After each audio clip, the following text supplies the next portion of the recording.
ఎర్ర సత్యం తెలుగుదేశం పార్టీ ద్వారా రాజకీయాల్లోకి వచ్చి పార్టీలో వివిధ హోదాల్లో పనిచేసి తొలిసారి తెలుగుదేశం పార్టీ తరపున 1994 జరిగిన ఆంధ్రప్రదేశ్ శాసనసభ ఎన్నికల్లో జడ్చర్ల నియోజకవర్గం నుండి తెలుగుదేశం పార్టీ తరపున పోటీ చేసి తన సమీప కాంగ్రెస్ అభ్యర్థి నర్సప్పపై 53,779 ఓట్ల మెజార్టీతో తొలిసారి ఎమ్మెల్యేగా గెలిచారు ఎర్ర సత్యం.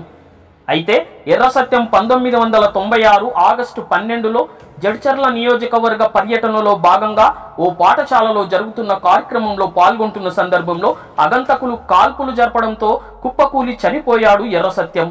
ఏది ఏమైనా తన నియోజకవర్గ ప్రజలు, ముద్దిరాజు కులస్తులు, తన అభిమానులు, తనతో సహాయం పొందిన వారు ఈనాటికి కూడా ఆయన జయంతి వర్ధంతి సభలు జరుపుతూనే ఉన్నారు.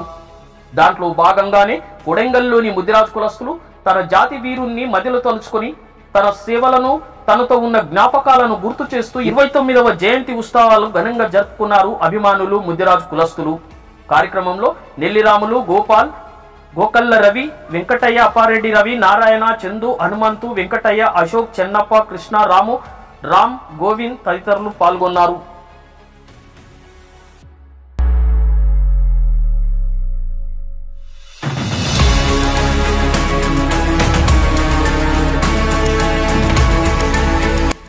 ఆయన నిర్బంధాలకు వెనుకడేయకుండా ఆయన ఒక తెలంగాణ రాష్ట్రంలో ఒక శక్తి కలిగిన మనిషి అంటే మన ఎర్ర సత్యం అన్న.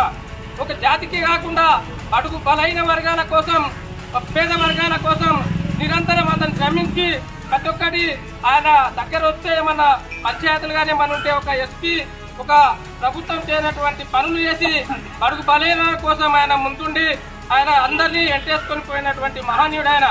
ఈరోజు తెలంగాణ రాష్ట్రంలోనే, యావత్ రాష్ట్రంలోనే అప్పుడైనా కూడా రౌడీలాగా ఎవరు ఉండరో వాళ్ళందరినీ ఆయన ఇచ్చేసి మన మంత్రము దౌర్జన్యం చేయకుండా పేద వర్గాల కోసం పనిచేద్దాం, పేద వర్గాలకు వెన్నుదన్నుందామని చెప్పి ఆయన చివరి దాకా ఆయన ఒక పెళ్లి చేసుకునకుండా కూడా బడుగు బలైన కొరకు అతన్ని త్యాగం చేసినటువంటి మహనీయుడు ఆయన.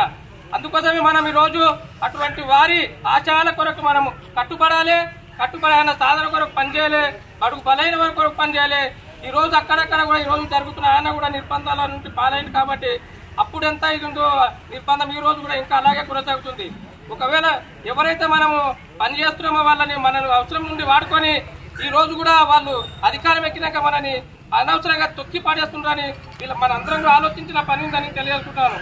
మనకెవరైతే మనని గ్రహించి మనం వాళ్ళకి సేవ చేస్తే మనం కూడా గుర్తిస్తారో, ఏ వర్గమైనా కానీ, ఏ జాతి అయినా కానీ వాళ్ళని నెత్తిమీద పెట్టుకొని వాళ్ళ కాలు గట్టి ఎత్తిమీసుకొని జాతి ముందుంటాయని తెలియజేసుకుంటూ ఆయన ఆశయాలను ముందు కొనసాగిద్దాం.